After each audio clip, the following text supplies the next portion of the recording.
Hi, and welcome to Sandhouse's podcast.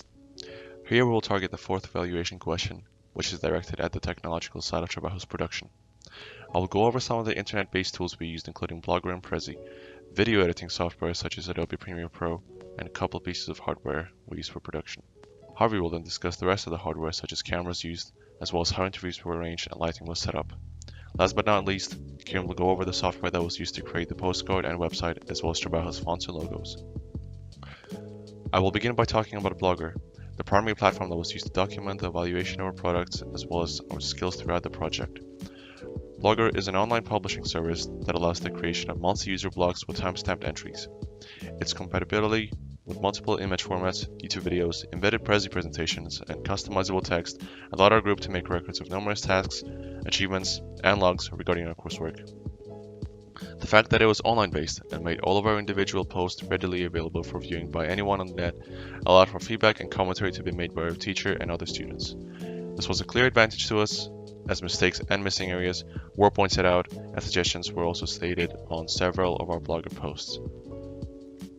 Although Blogger provided us with a tangible platform for documentation and feedback, the tools it featured in terms of both presentation and even simple image placement were either too static or did not exist at all. I realized at the beginning of the year that a separate program was needed to make more complex text and image compositions, which would then be imported onto Blogger for more aesthetically pleasing posts. As simple as it sounds, the solution was Microsoft PowerPoint. PowerPoint allowed for more accurate image placement, image effects such as borders and basic filters, background themes, and a far wider selection of texts and fonts. What differed PowerPoint from Microsoft Word was PowerPoint's option to save slides as JPEG images, which our group members would then upload onto Blogger. Another internet-based software which we used to present tasks in progress was Prezi. Prezi stood out from PowerPoint through its dynamic features such as circular motion from slide to slide. It featured a couple customizable features such as background creation, preset themes, and a unique layout to work with. Prezi wasn't used as much as PowerPoint, however, mostly due to how long it takes to set up each presentation and its incompatibility with some image and video formats. When it came to conducting screen capture tasks, including the one you're currently observing, I used a program called Ice Cream Screen Recorder. This free capture software was found by me after downloading numerous other capture softwares, all of which either placed a watermark on the recorded footage or gave me a very restricted time limit to work with. Ice Cream Screen Recorder was also used to screenshot custom sections of our group's social media posts, postcard, and website in order to present them on Prezi, as Prezi only accepts JPEG image formats, which are saved directly on your computer. The drawback of Ice Cream Screen Recorder, however, was that it encoded video in a format called WebM, which wasn't compatible with Adobe Premiere or any editing software for that matter. To counter this issue, I had to go through various video conversion softwares, with the successor being Any Video Converter, a free format conversion software which allowed me to change the unusable format into MP4, ultimately giving me the ability to transfer the footage onto Premiere for editing. Adobe Premiere Pro, to me at least, was the most vital piece of software that was used throughout our coursework. It was used to make 3 main drafts and countless versions of each one, and acted as foundation for their construction. Premiere provided me with the tools required to generate Trabajo's Final Cut, while the internet, YouTube in particular, provided me with the knowledge that would later be applied to these tools. Throughout the year, I can confidently say that my skills with and the understanding of Premiere was improved, a portion of which occurred through trial and error. I went from creating shots by simply moving footage around, extending it, and using the cut tool, to stabilizing shots using the warp stabilizer tool and eliminating background noise using denoiser and the adaptive noise reducer. I obtained a better idea of color grading in the Lumetri color scopes, began generating more sensible transitions between shots, and got a far better idea of how continuity should be depicted through editing.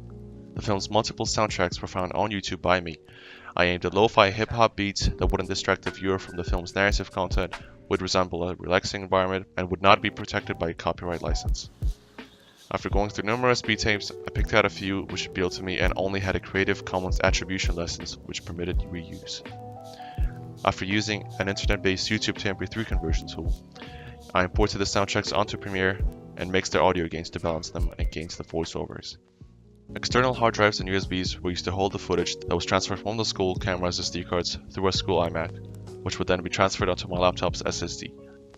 Editing software and tools were also installed on my SSD for increased file transfer speed.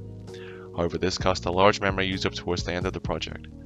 Many smaller files, such as text scripts for interviews and task plans, were simply sent to myself through email to save time and allow me to open files on computers with different OS configurations. Google Drive was also used to transfer files. It was mostly used to transfer and store large footage folders between group members at times when we couldn't meet and physically hand over USBs or external hard drives. During Trabaho's filming process, a variety of different cameras were used. For example, the Canon 70D was our prime camera, as we believed it yielded better results than the Canon 700D used in previous years.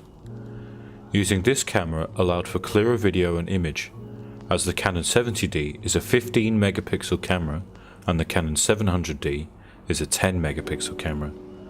Using the Canon 70D made for an overall better viewing experience. The Canon 70D also allows for easier control of ISO and depth of field on the fly, making for better quality visual. This made adapting to surroundings much easier and fluent than previous years. iPhones were also used for time-lapse shots and slow motions. These shots were integral at showcasing a passage of time or a journey. They were used as such. The usage of easily portable and handheld cameras allowed for the filming process to be streamlined and easy. Not having to worry about tripods made things much easier. Trabaho also used a variety of different audio devices during its filming process. We used a shotgun and a boom mic while filming outside, and both shotgun and lapel mics while filming the interviews. This variety of audio devices made the audio in the film sound crisp and clear throughout. An issue we ran into while filming Trabaho was lighting. Outside shots seems to be overexposed, and careful observation was kept on ISO and depth of field on the fly to make sure that outside shots were no longer overexposed and the inside shots were not underexposed. During Trabaho's filming, it was my job to make sure that candidates we were planning to film for the interview process were exactly what we were looking for. I made contact through platforms such as Facebook, WhatsApp and telephone calls to ensure they were on board with the vision of Trabaho. Furthermore, locations were planned and visited beforehand with each interview candidate. This allowed for practice runs and gave a clear visual idea of what the outcome of the interview would bring to the film. So I'll be presenting both the website and the postcard for Trabaho, as well as running through the technicalities of the programs, plugins, and generally just the assets that I've used to create these two separate products. While I'm talking, I'll also be retroactively showing you how I created the postcard before moving on to an overview of Wix's editing software. So with this open here and in front of me, it seems like a good place to start. The number one absolutely integral program in creating our postcard was Photoshop. It just offers a level of photo manipulation like no other program I've come across. And when you take its vast array of compatible plugins into account, it's understandable why it's an industry standard. Even the background image for our postcard is actually a montage of two separate skyline shots overlaid and masked in such a way as to create a more dense collection of buildings here to the left. This emphasises a sort of growing motif from the down on the right of the postcard to the skyscrapers on the left. After playing around with this to a level where I was content with the way it looks and all, I stamped these two layers into a folder that I could apply different adjustment layers to as if they were one layer. This maintains a sort of level of independence, so if there's anything that I needed to alter later on, I could take these layers individually and I'd still be able to manipulate them in any way I might want to. So on top of these now is a brightness/contrast layer to create a consistent depth to the image, and then a levels layer on top of this to deepen the darker tones of the page. The reason that I did this isn't too obvious with half the layers still hidden, but come the end of all this and I'll have implemented a few more different grades and corrections that make this darker palette useful for now. So now, it was time to add our logo to the card. I opted for our standard logo thus far, one that is a variation of the breakfast_demo font available through 100fonts.com. This site provides free, non-commercial fonts that work seamlessly with programs like Photoshop and InDesign. For this particular font, I just changed it ever so slightly as to have the letters be taller and slightly more tightly spread. This was really just an aesthetic choice. Though on this topic, another site I implemented here was DevFloat. This sort of takes the same idea as 1001 font and elaborates it to a more degree, including plugins and other sort of actions you can use for various similar programs. I only used it myself though for a particular font you can see down here in the postcard credits. Returning to the technicalities, if you look closely you can see a mask here on this Trabaho layer. This is what's creating the gradient you can see with the letters as they meet the horizon. This is achieved by loading a selection, refining the edge upward a few millimeters, masking this selection, and applying an upward black to white gradient to the mask layer. Next comes the inclusion of these little graphics here, these of which are serving as placeholders for the conventional nominations a film would use to advertise itself. While these are stand-in awards, they're serving an artistic purpose of representing what a properly marketed version of a postcard might look like. I then wanted to reintroduce this gradient motif here through these following layers. You can see what I'm doing here is prepping a selection that then using Ctrl-G I can specifically clone, and while still with this selection apply a downward black to white gradient. The composition that we're with here now is what became our final postcard. Here's the remnants of an effect I attempted in an earlier draft. I can get rid of that now. Originally we had an idea for a montage of shots highlighting key personas in our film, but the reality of the idea meant losing a focus to our card, as well as crushing any sense of realism that's conventional to our genre, this being the short film documentary. So 2 more layers are introduced here. Again, 2 grading levels, this time affecting the whole composition. This was in prepping the card for my 2 plugins of choice, these being Analog Effects and Color Pro 4. Actually, there might be Analog Effect, okay. Both of which are part of the Google Nix collection. This is something that since becoming free, I've implemented on all of my projects, and I just absolutely love it. Not to digress, firstly I implemented the Analog plugin to create this aesthetic here. This sort of gives it a more washed out, I suppose, hipster vibe, but I thought it was something that really gave a classical feel and a more professional aesthetic whole finish, and I wanted to use it. So then only refining this was the color layer, which you can see in the names a darken / lighten center layer. What this does is it pinches all the light and makes a sort of higher contrast, lower saturation as it disperses from the center of the page. This was again just an aesthetic choice and something I wanted to implement to see how it would look, and ultimately I liked it. So with that done, that more or less finishes off the postcard and all the technologies within Photoshop I used to make it. So now this leaves the website, all of which was done through the free online website builder, Wix. This program is a deeply customizable, non-plugin based website creator and was surprisingly easy to learn the ins and outs of. Trabaho is the first time that I've used Wix. Actually, correction, Trabaho is the first time I've ever built a website, and expressing that I would say that it was not nearly as daunting as I expected it to be, if at all, and even I would say it's a recommendable bit of kit.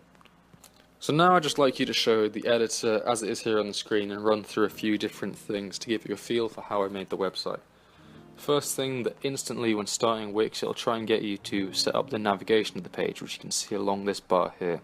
If you go up here to the top, the header of the page, it will drop down this menu under pages, and this will give you this list here. So home, watch, news, about, Soundhouse, cast, blogs, gallery, and if you scroll down you can see 2 faded options down here.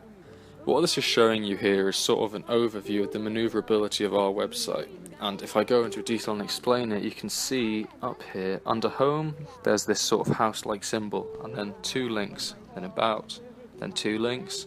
Blogs is its own page and therefore doesn't have any links underneath it, and then gallery has these 2 hidden pages underneath it. So I'll go through all these and scroll down the website. So watch, you can see this is in the home bar, and you can see that it's also not been blanked out. So this means if I just click on this now, it will take me down the page and it'll take me down to this introduction here, as well as a link to our video. So this makes it that instantly the first thing you can maneuver to on our website is the film itself, and then underneath this you can see now there's been this little accessibility bar down here. This has popped up. You can move further down the page to see news and updates, and if you go all the way to the bottom you'll see our social links. So if I go into detail about these now, this is really beneficial to us having social links on our website, as it meant that we could cross-promote Trabaho itself. So if you choose the Facebook one, it'll take you to our Facebook page, Twitter page, Instagram, etc. You get the idea. Involving this, there is also the email for Trabaho, which is also effectively the name of the website. So if anyone wanted to email us or get in contact about the film, they'd be able to do so. Moving on to the next major page, which will be about. We use the same design here, which is the same triad of main page and then subpage, subpage. So that's the same as home, watch, news, page, subpage, about, Soundhouse, cast, page, subpage. So very much in the same way, if you were to choose Soundhouse or cast, this time I'll choose cast for the sake of showing. It will take you down to this section of the page, and likewise this accessibility bar is still here, all our social links are still here, and certain things are maintained throughout the pages as to help in maneuvering around our websites and potentially seeing more of our content. And speaking of which, I should now move on to the gallery and then to our blogs. So the gallery, if you've looked at any of our other websites, you notice that there's a certain level of exclusive footage or shots of so on and so forth, with each one. For example, our Instagram page gives background footage mainly of the church and things that we did while we were there. What this part of our website does is it takes all the background shots and behind the scenes that we have done throughout this, and it collaborates it all to be on these 3 separate pages, which appear as one because 2 are hidden. So this, if you can see, a gank has been added here so that the page resets to the correct place rather than jumping up and down the page, which if I load now you'll see what I mean. I'll just let that happen. And yeah, so this works perfectly fine, you know, church opens, the souk opens, the corniche opens, and then when you do, the whatever page you're on is highlighted, and then you can tell where you are, and you can still navigate the website entirely freely from this position. So if we move on to blogs here, just move down now. This takes us to the most simplistic page of our website, and this is purely a design choice, is that I just wanted our 3 names with our 3 coursework blogs to be presented in such a way that it seems separate from the rest of the website.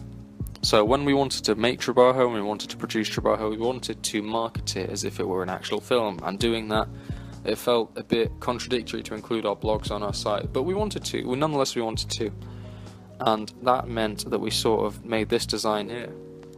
Very much simplistic, very much modern. It's implementing hyperlinks, so it'll take you to all our individual blogger pages, as well as provides a little name for what we've done majorly within Trabaho.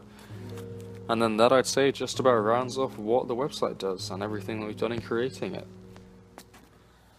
So now, Nikita, I don't know how you're going to end this, so I can give you a few Q links or whatever. I can just say a few things, and then you can choose whichever one you like the most. So with all that being said, that concludes my analysis of our postcard and webpage for Trabaho.